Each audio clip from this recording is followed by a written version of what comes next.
the Within Orb podcast. Come get Within Orb. Hello, my name is Jenn Zahrt, and welcome to Within Orb, a production of the Celestial Arts Education Library, a podcast bringing people together around the love of astrology, books. Join me as I interview people about the astrology books that changed their life and practice. You can support the podcast at withinorb.com.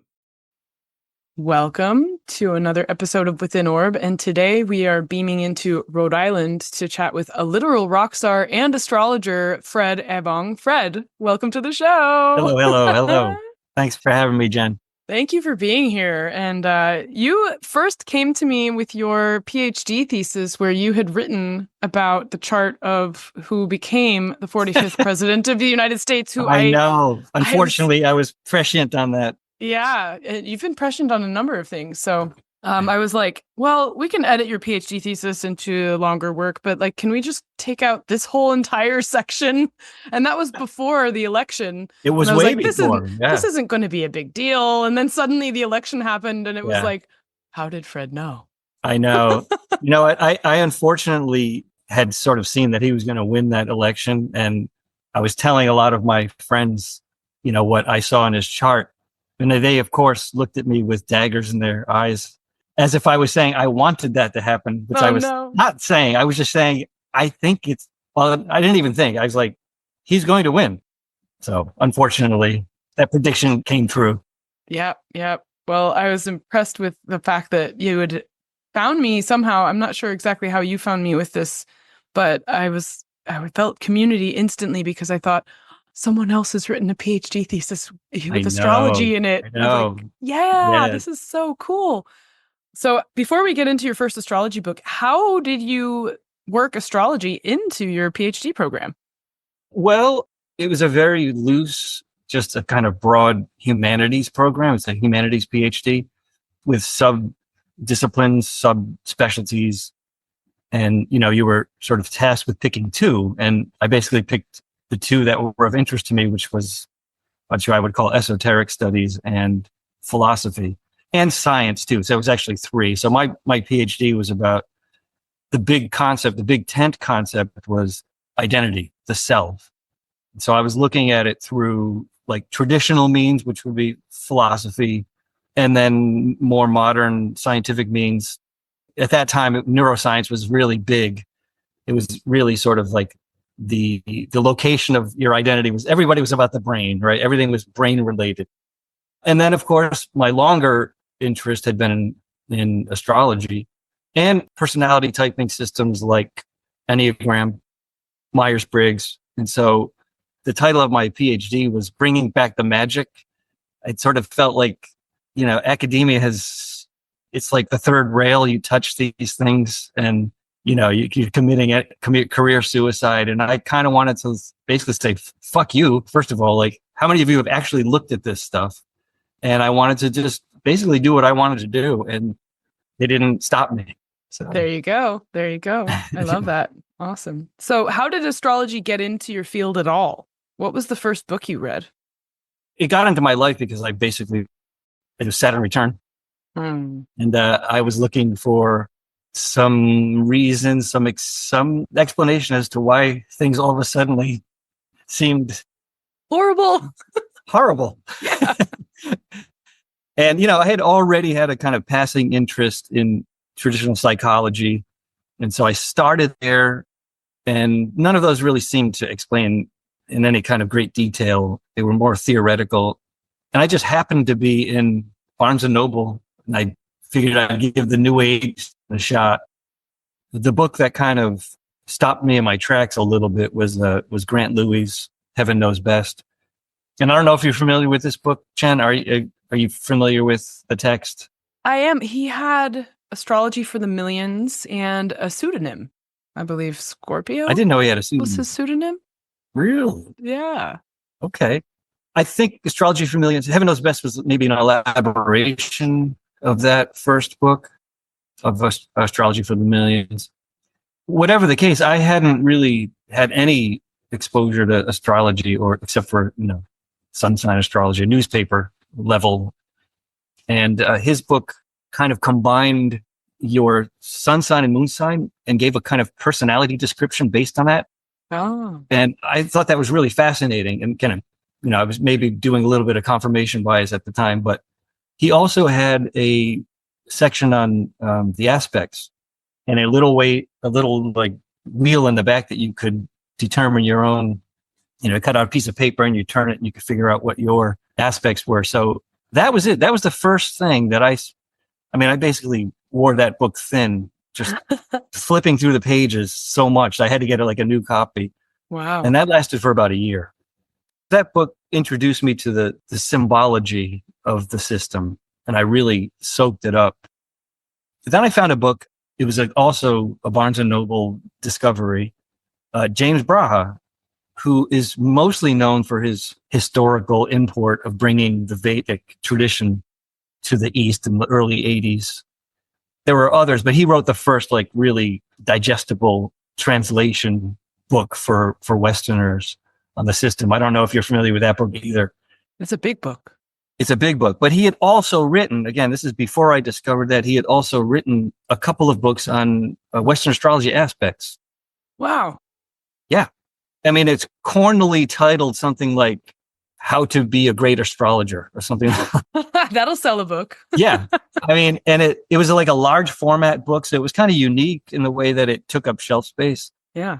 And anyway, his writing has a very clear and kind of like authoritative tone. He has a very sort of like direct black and white way of communicating these symbols and the way they interact. And so it's sort of easy to download the stuff. And so that was the second one. Those first two books were the ones that I spent most time with. So I was at a Western astrologer at first, probably for the first year and a half. Then I realized that James Braha gave readings, and I was like, okay, why don't I get my first reading with the guy who wrote this book? And this was back before internet. So you had to call him and set up an appointment. And when I went to make the appointment, he said, well, I don't do Western readings. I only do Vedic, and I had never heard the term before. And so I said, okay, whatever that is. And he did the reading for me, and it kind of blew my mind. I remember being surprised getting to know you that you said, you were doing Vedic, and I'm like, that's an interesting choice. Yeah, I mean, I consider myself both a Western and Vedic, but probably I lean more on the Vedic, but, I cut my teeth in the Western stuff. And so there's a lot there that I rely upon when I'm doing readings. And I do both. I use both charts when I do a reading for a client. I like that stereoscopic vision. Yeah. Yeah, I've been dipping into the sidereal zodiac lately, and it's like this focus, right? Looking at things with a defamiliarized lens, but then it also is somehow more higher resolution in a weird way. It is. I feel inadequate in both systems. So, oh, no. When I'm starting to feel really inadequate in Vedic, I go to the Western and start to like reacquaint myself and get comfortable. And then I find yet another thing where I'm like, God, it's just too much to know. Like, oh yeah. I mean, if you look behind me, there's all these books, and I'm like, oh my gosh, we need multiple lifetimes or an entire community of, well, you can also, right? So. Oh, totally. Yeah. I mean, you've got me interested in attending one of your conferences someday just to sort of talk shop with, like, I don't get a chance to do that much. So. Yeah. It's quite amazing to be completely immersed in a community of people talking astrology where you're picking up things across the room. Someone's just saying something right. about, secondary progressed aspect. And you're like, what? I want to see what they're talking about. Absolutely. Yeah. All right. So, but now we have to isolate you because you're going to a far remote place and you're going to only take a couple of astrology books with you. So what would your books be?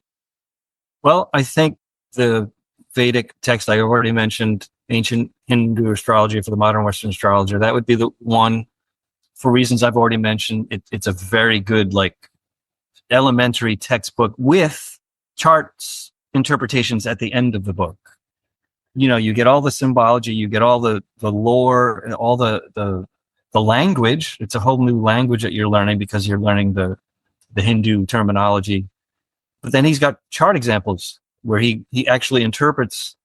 So it's like kind of comprehensive beginner's guide to Vedic astrology. You can get a lot from there. And it's actually the only book that I ever really refer to. I of course have the original like Brihat Parashara, which is the original Vedic text, translated from the Sanskrit. And I have my 2-volume copy of that. And, it's astounding just to see like the insights, but it's almost like you have to be part of that culture, have to have been raised in that culture to really, I think, to really feel a part of it. And Braha's book is a lot more, well, it's Americanized basically, and it's easier at least for me to grasp. So that would be definitely on the list. Yeah. And I got to say that I don't think I've read a lot of books. Most of it has been for me looking at charts and doing charts for people. My sort of ready to hand books, a couple of Robert Hand's, like Planets in Composite. When I started doing relationship charts, Planets in Composite was a big one for me. Just introduce the concept, first of all. I hadn't, that's why I'm both a Western and a Vedic. I don't use the Vedic for relationship stuff. It doesn't seem to work as good. There's something called the kutas. It's a compatibility. I've tried it and it just seems too clumsy and not as obvious as the compatibility chart. That there's something sort of really rational about the way that, the midpoints, all that stuff is like, yeah, of course that works. Do you do a composite midpoint chart or a Davison chart? I toyed with both, but I usually use the midpoint and synastry, of course, but I don't, again, that's more intuitive for me. The composite thing is really fascinating. And I've used that book as a reference. At this point, I basically committed to memory. I don't even need the book anymore. Right. Yeah. These are books, there's certain books I've probably just memorized, and I don't actually need the hard copy anymore. And that's one of them. So that would be a desert island keeper. Imagine stepping into a room of 5,000 astrology books, turning a corner and stepping into a room of 2,000 more. The Celestial Arts Education Library is every astrologer's dream, and it can be yours. I invite you to come support CAELi before you can visit physically. Your support will mean the creation of 52 new episodes of Within Orb next year, 4 issues of the CAELi Review, our inaugural journal, and countless book talks, events, classes for our community. Visit our website, www.caeli.institute/support, to select your level of care. Please help support CAELi into the future, our future, so that we may study the future together. Thank you for listening. Please enjoy the rest of the show. And then the astro. So I'm basically looking at my areas of interest, which are like the Vedic, the composite chart, and then astrocartography, which is something I also look at the Western for. I go where the good information is, at least the way as I see it. And Jim Lewis's, I don't know if he was the first text. I mean, the technique has probably been around forever, but his text was really helpful for me in getting like a handle on that whole concept. With the Psychology of Astrocartography, which he trademarked. Did you know he trademarked that word? I did not know. The trademark's dead, so we can say it without paying any royalties. But with the astrocartography, have you made moves in your life based on that? Well, yes. Yeah, it was all theory for me at first. And so because I also am a touring musician, once I sort of had the techniques in my back pocket, I started paying attention, basically using myself as the guinea pig for hot zones, right? Yeah. Theoretical hot zones for me. And I would say that, it's not 100%, but a good percentage of the time, those hot zones turn out to be accurate. For example, Seattle and the Pacific Northwest is a great spot for me. And, you're there, right? Yep. And I've got, every time my musical stuff has always been well received there as well. So, and again, I didn't know any of this stuff. It was already like that, but then the astrocartography sort of made that more legible in some sense. Yeah. And your lines can come to you. So here I am. Hi. Perfect. Exactly. Apparently I have really good lines in Turkey. So I'm trying to open up that country for me. Well, there's a lot of astrologers in Turkey, so that could be one inroad. Maybe not rock and roll, but Did not know. astrologers. Yeah. And I suppose the last one, which is the latest of the kind of, I don't know if it's a niche, but it's a branch, would be the Ebertin stuff. Now I'm forgetting the term. Is it the midpoint stuff? The stellar influences. The combination of stellar influences. Of stellar influences. Yeah. Yes. Like, again, that's kind of like a fine tuning, like microscopic, detailed. For me, it was helpful when something just wasn't adding up. I couldn't understand some obvious reality experientially, like validated, that I just could not find the reason for it in the chart. And then this turned on a light where there was darkness for me. Yeah. So it's kind of like, I know there are many more systems and many more like niches, but that like is a very nice cover of like all the things that I'm interested in astrologically. Do you have go-to points that you look at using CAELi when you're reading a chart in the Western style? Like the midheaven ascendant midpoint? I generally use the same approach, Western and Vedic, which is to look at the big three, like the ascendant and its ruler and the sun and the moon.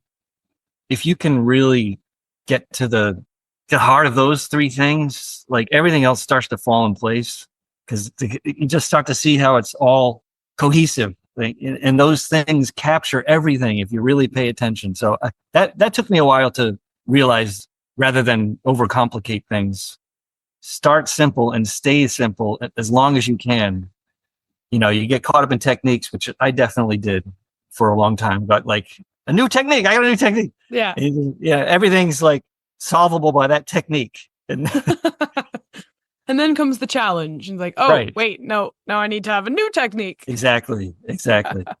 I mean, it's useful. That is how you learn for sure. But, the basics are always they're reliable. I remember the one midpoint that stands out for me, especially with medical, is the Saturn-Mars midpoint. Oh, yes. And considering that's someone's, in their chart, you have points of vitality and points of sensitivity to danger, one could say. Right? I see what you mean, yeah. So I always, like, if there's something, I don't look at that every chart, but I do think that when they come up and I go towards midpoints, I'm like, I just wonder, where's Saturn-Mars midpoint doing? I see what you're saying. Yeah, I definitely pay attention to the sun-moon midpoint. That's one for sure. The Aries point is also an interesting thing for me. Go on. That doesn't get talked about enough. Yeah, I mean, it's been a while since I've deployed the Aries point, but I remember discovering the intensity and the importance of that as like it's the same concept actually as stationary planets or retrograde planets in Vedic, especially in Vedic, but I mean, of course, in the Western too, but it shows up, at least in my experience, when a planet is like really slow moving, either stationary, retrograde, or just moving direct, it turns the volume up on that planet like tremendously. And Aries point has that kind of feel to me. That's how I sort of put it in that zone of, like firing or turning on. Do you work with dials to see whether or not there's like, eighth harmonic relationships to that? I can't remember how I've done it now. Like, or do you just see the degrees and like 22 fixed is going to add up to that? Something like that, yeah. Yeah. That would be the most recent cool thing that I discovered, was the Aries point. Yeah. It's really neat how there's like that emphasis on a point that can kind of touch the whole world, Yeah, absolutely. Going back to astrocartography, I feel like I just love that so much, and I want to keep saying, what were some of the most insane hits you've had when you were looking at your tour schedule and you're looking at the lines on the Earth? Well, for me, like, it's always in the context of the inherent potentialities of my natal charts, both Vedic and Western. So, like, as a musician, it's like, in addition to sort of having the indications that you might have some actual skills in that domain, if you're trying to make a living doing it, you need some measure of recognition, right? Yeah. I mean, unless it could come posthumously, and that's happened before, and that might actually be my fate. But outside of that, there was like Chicago. I mean, I don't have much experience with that city. I've never lived there, and I don't really actually know anyone there. But sort of the first tour that I took after learning astrocartography, Chicago was supposed to be, and we had a show there booked. So I was kind of waiting to get to Chicago to see like what would happen. And I was playing in the headlining act as the bass player, but I was also opening the shows as solo. And, up to that point, I'd gotten some good feedback from people in the other cities. But that night in particular, some kid like stopped me on the way off stage basically and kind of launched into like a worshipful moment that lasted and that had not happened before. Wow. And there were some other people saying, so you can just sort of tell. And the same thing happened in Seattle, to be honest with you. So that was the last show on the tour. And that night in particular, same thing. It was just like, wow, the people are here for me, man. Yeah. That's awesome. So, I had enough. That was a long tour, and I went to enough cities and enough geography, covered enough geography. Europe too. I mean, I do well in the UK, and I have some good lines there. Actually, that's where my label is. Oh, there you go. Yeah, I have a really strong midpoint going right through the city where the label is. Oh, I love that. So that kind of stuff. Yeah. I have UK lines as well, and anyone who knows me knows about, I went to the University of Wales, Trinity St. David. I work with Nick Campion at Sophia Center Press. So right. It was just, and I knew those lines were there, and I was just leaning into it. Like, yeah, these are my people. I mean, showing up there the first time, you do have an overwhelming sense of your chart coming to meet you. Totally. Totally. Yeah. That's why I considered actually relocating to Olympia, Seattle way. I mean, I had explored it, but we'll get you yet. Your life's not over. When CAELi grows up a little bit. Yes, that would be cool. Yeah. Very awesome. Okay, so back from the trip into the desert island, we're going to ask if someone was wanting to get into astrology, do you have books you would recommend to them? Because I know you said just learn with somebody, or just read charts. I suppose I didn't explain that I did undergo like a mentor. I had a mentor in the Vedic. I studied with Gary Gomes, who's a very active Vedic astrology. He's part of the American College of Vedic Astrology. I don't know if that's still their title, but so he's a certified teacher. He's a real master of that system. And he was in basically the city next door. So I would make a monthly, maybe bi-monthly trip up to his store. He owns a new age shop, and we'd just sit, woodshed in his little back room. And so I have stacks of cassettes of our conversations. Oh. So that was me basically training like with a master. And then I went off on my own. Like a true apprentice in a way. Totally. And, I actually got certified. I did, he encouraged me to like go to the conference that they have in Sedona and take the tests and do it. So I got certified. It was interesting. I don't know if you've ever done anything like that. It was basically like an early prep for a PhD. You had to do like an oral exam and take a written exam and interpret charts in front of a panel of experts. Right. There's your Viva. Yeah. It was cool. Wild. So I would recommend that for find someone who's really a master and sit at their feet, so to speak. Yeah. Was your experience with him one-on-one, or did others sometimes join? It was one-on-one. It was always one-on-one. Yeah. No, I was really grateful that he was that accessible, and we really, gelled. Of course, I looked, in retrospect, I looked at our charts. It's like, composite Mercury right in the ascendant. It's that's awesome. Oh yeah. This is perfect. That's a fascinating parallel, because I always shock people when I let them know that I did not start seeing clients until 19 years after I began learning. What? And like you, I had a relationship and a mentor, Gary Lorenzen. He was on this show already, and he and I had a conversation that lasted for at least 15 years before I widened the lens to much else. But he introduced me to people in the community and the sort of contours of the community and the ways of, just all of the various things. Like, in addition to astrological technique, it was also history of astrology and history of so many facets of what this practice is and how it has affected cultures worldwide. And that conversation was really private between the two of us. I thought he was training astrology students all over the place all the time throughout his entire career. And then I found out later that I was one of the only ones.